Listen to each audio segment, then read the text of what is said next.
Four Metro Atlanta gang members indicted on charges of murder and racketeering are now under arrest. Prosecutors in Bibb County accuse these men of being members of the Gangster disciples. The suspects are believed to be involved in the murder of two people, Derrick, Ruff, and Joshua Jackson.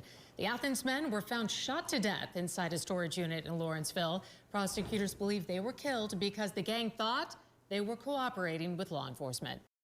The street life is treacherous. Not only do you have to watch out for your enemies and the police, well, based on this video, you also have to watch out for your own crew.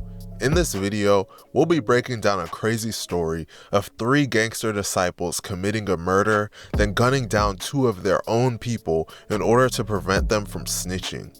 But before we get into the video, please be sure to like and subscribe.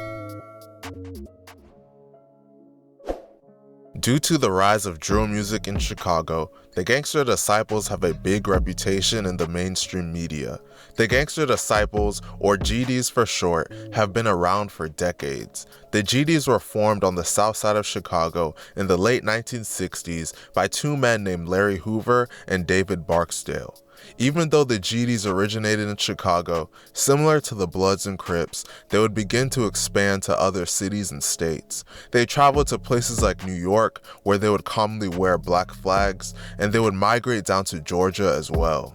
With that, we get to today's story.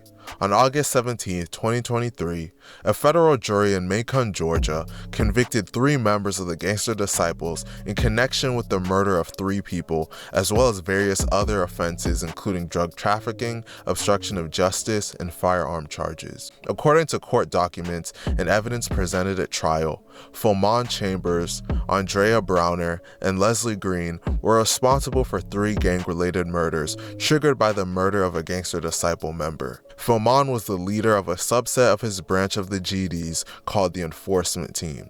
The Enforcement Team was responsible for carrying out all of the violent acts for the gang. Andrea was the leader of a female subset of the GDs called the Sisters of Struggle. This whole story starts with the death of a Gangster Disciple member named Walter Brown. On December 10, 2018, Walter was shot multiple times with different guns during a drug-related dispute at the Oak Hill Apartments. The police received a 911 call at 8:40 p.m. about someone being shot at the apartment complex between 4th Street and Old Hull Road. The first officer to arrive on the scene found Walter on the ground, suffering from multiple gunshot wounds. The officer rendered first aid until a national EMS ambulance crew arrived to transport Walter to a local hospital, where he was pronounced dead at just 31 years old. After an investigation by detectives, authorities arrested three men named Ralph Bess, Maurice Lawrence, and Devontae Brown. All three were subsequently indicted for malice and felony murder. 3 days before they were to go on trial, all three defendants agreed to plea bargains with the district attorney's office, so the murder charges that they were facing were dismissed. Ultimately, Brown pleaded guilty to voluntary manslaughter and possession of a firearm during the commission of a crime and was sentenced to 17 years in prison and 3 years on probation. Lawrence pled guilty to aggravated assault with a deadly weapon and possession of a firearm by a convicted felon and was sentenced to 5 years in prison and 20 years of probation. Bess pled guilty to aggravated assault with a deadly weapon and possession of a firearm during the commission of a crime and was sentenced to 3 years in confinement to be suspended after successful completion of 6 to 9 months in a detention center, followed by 10 years of probation. Just 4 days after the death of Walter Brown, the GDs would get their retaliation. A man named Rodriguez Rucker had been communicating with Andrea, and she was allegedly a prostitute. Andrea and Rodriguez agreed to meet on December 14, 2018 at Days Inn. Andrea told him in a text message that it would be $80 for a quick visit. She instructed Rodriguez to go to the North Finley Street Motel, and she would tell him what room she was in when he arrived. During the meetup, Andrea learned that Rodriguez was related to one of the individuals she believed killed Walter Brown. Andrea then texted Philmon and he came to the motel. Rodriguez was driven home in a Lyft and Philmon followed him in a black pickup truck. Once there, Philmon shot and killed Rodriguez.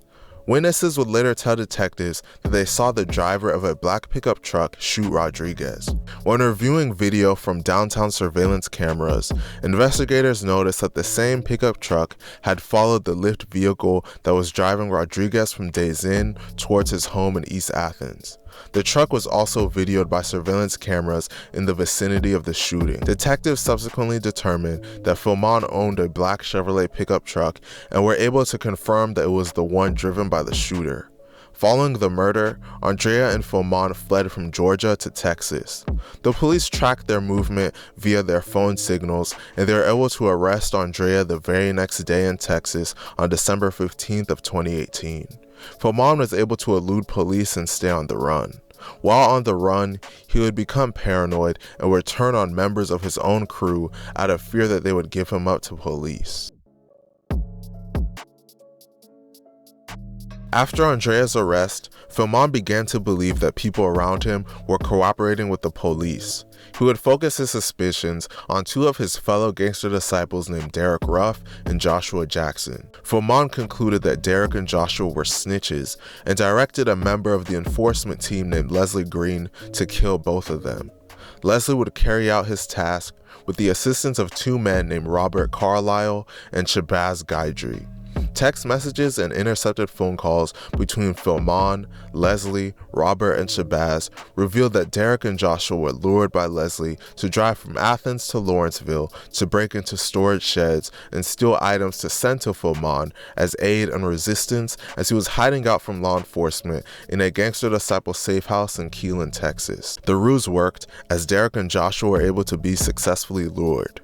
The two were shot and killed inside of a storage unit on December 19, 2018.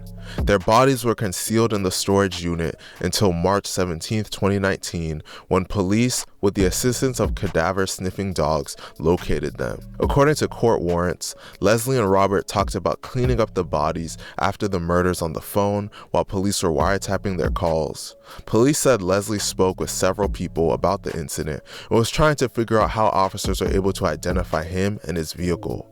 Police said Robert also talked about the murders on the phone and talks about how to get rid of the bodies. He called the bodies spoiled milk, and he said he needed to contact the janitor to clean it up.